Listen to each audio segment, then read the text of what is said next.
Biden wants to raise your taxes by 3 and 4 times. It's crazy. Joe Biden has no plans to double, triple, or quadruple anyone's taxes. And the claims you may have seen on social media about Biden doubling taxes on middle-class earners are false and have now been flagged as such on Facebook.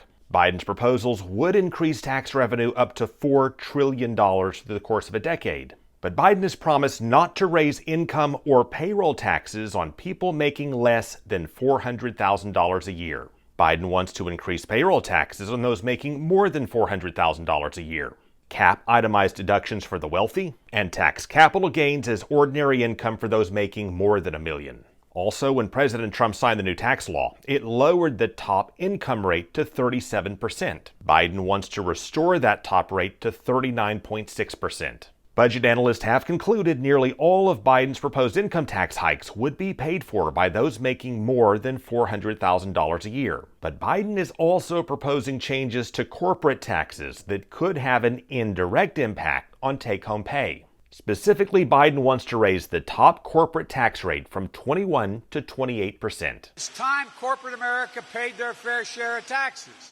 Republicans say that's an indirect tax on American workers because if companies have to pay higher taxes, they'll make up for it with either lower returns for their shareholders and/or not investing in equipment or paying their employees as much as they otherwise would. In the 2012 race, Mitt Romney took a lot of heat for the way he said it, but he famously noted corporate tax hikes trickle down. Corporations are people, my friend. Under Biden's corporate tax proposals, the Penn-Wharton model projects the middle 20% of income earners would see a reduction in after-tax income of 0.4%. And that's how and why Republicans say Biden's proposals would spread an increased tax burden across the board. Meanwhile, President Trump has proposed additional tax cuts in concept. He signed an executive order deferring payroll taxes from September through December, meaning workers would still have to pay those taxes later. If re-elected, Trump says he'd push to have those deferred taxes forgiven and would seek additional cuts in payroll taxes.